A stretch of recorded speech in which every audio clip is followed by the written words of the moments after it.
Farmer Boy by Laura Ingalls Wilder. Chapter 9, Breaking the Calves. Almanzo had been so busy filling the ice house that he had no time to give the calves another lesson. So on Monday morning he said, "Father, I can't go to school today, can I? If I don't work those calves, they'll forget how to act." Father tugged his beard and twinkled his eyes.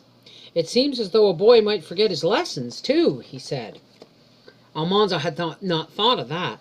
He thought a minute and said, "Well, I have had more lessons than the calves, and besides, they be younger than I be." Father looked solemn, but his beard had a smile under it, and Mother exclaimed, "Oh, let the boy stay home if he wants. It won't hurt him for once in a way, and he's right, the calves do need breaking." So Almanzo went to the barn and called the little calves out into the frosty air. He fitted the little yoke over their necks, and he held up the bows, and he put the bow pins in, and he tied a rope around Star's small nubs of horns. He did this all by himself. All that morning he backed little by little around the barnyard, shouting, "Get up!" and then "Whoa!" And Star and Bright came eagerly when he yelled, "Get up!" and they stopped when he yelled, "Whoa!" and licked up the pieces of carrot from his woolly mittens. Now and then he ate a piece of raw carrot himself. The outside part is best. It comes off in a thick solid ring and is sweet. The inside part is juicier and clear like yellow juice, but it has a thin, sharp taste. At noon, Father said the calves had been worked enough for one day, and that afternoon he would show Almanzo how to make a whip. They went into the woods, and Father cut some moosewood boughs. Almanzo carried them up to Father's workroom over the woodshed, and Father showed him how to peel off the bark in strips, and then how to braid a whiplash. First he tied the ends of the 5 strips together, and then he braided them in a round, solid braid. All that afternoon he sat beside Father's bench.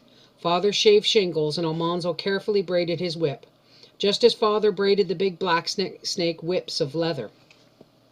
While he turned and twisted the strips, the thin outer bark fell off in flakes, leaving the soft white inside bark.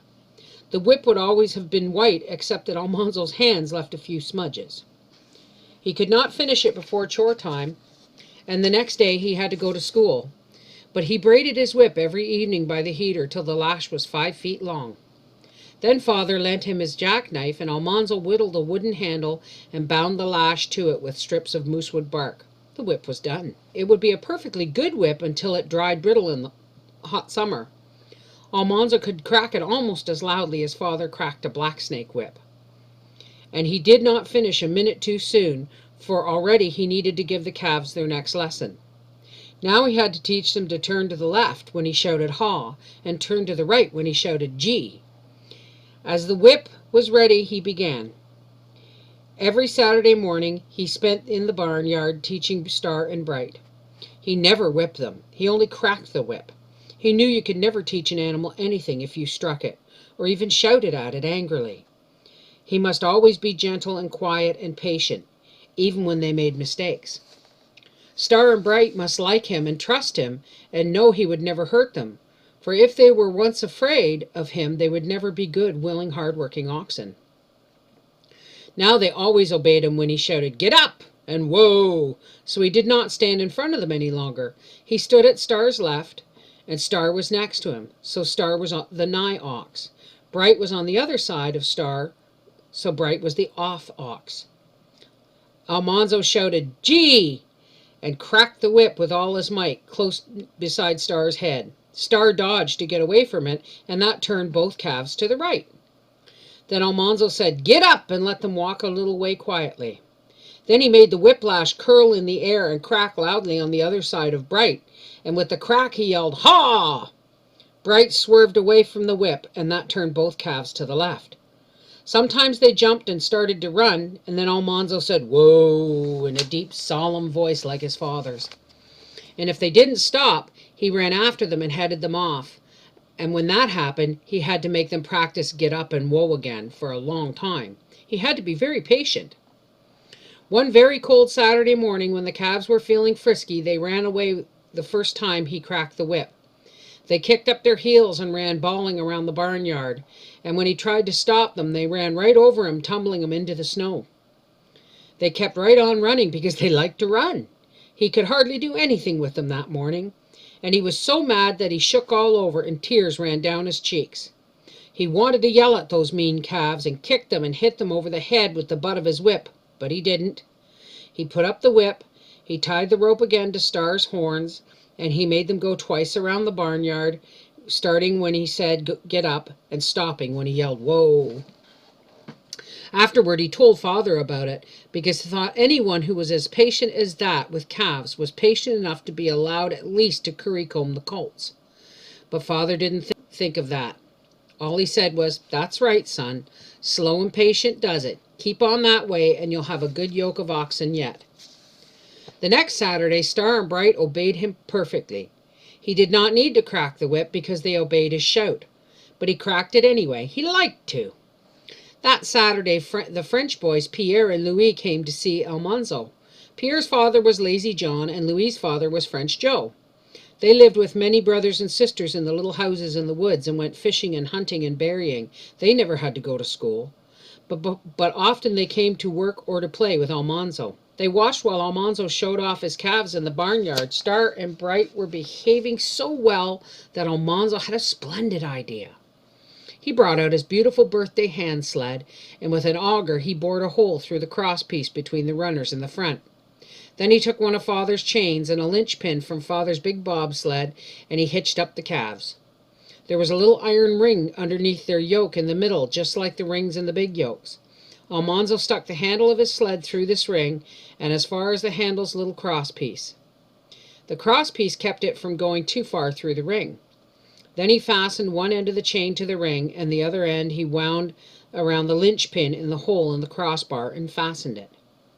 When Star and Bright pulled away, they would pull the sled by the chain. When he stopped, the sled's stiff handle would stop the sled.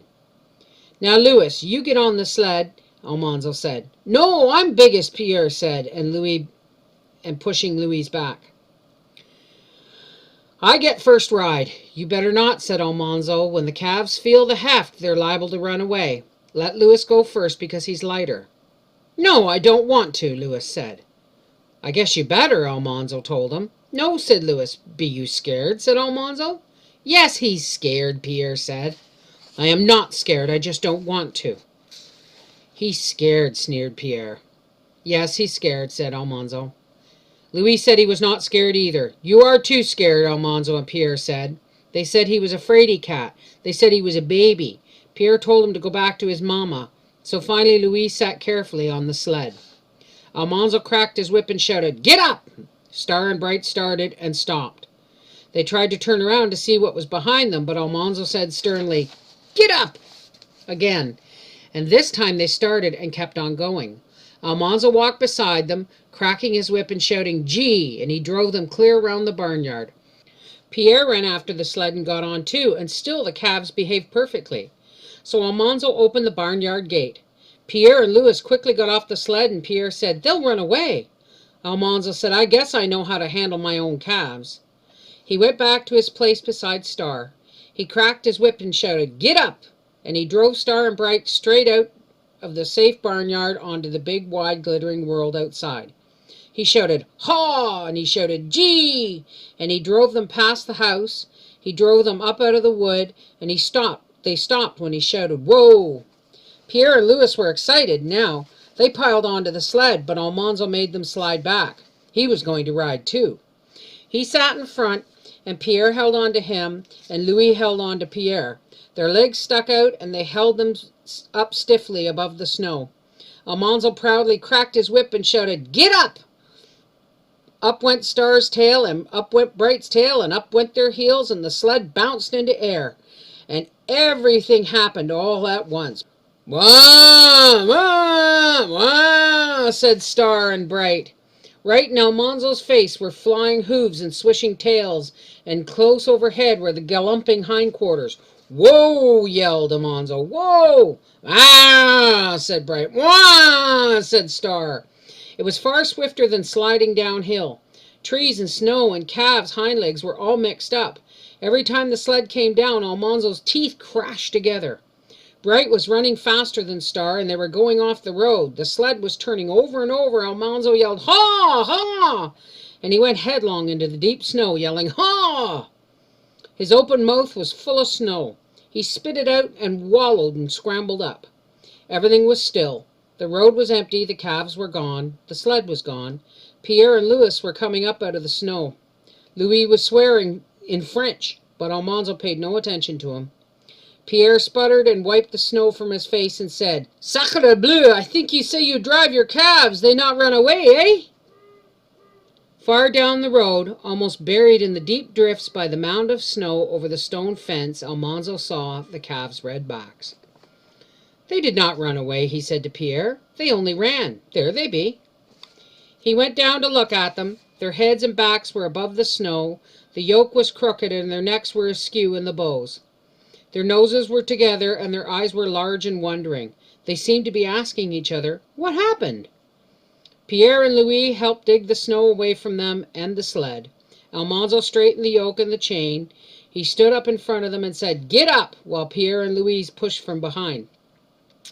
The calves climbed into the road, and Almanzo headed them toward the barn.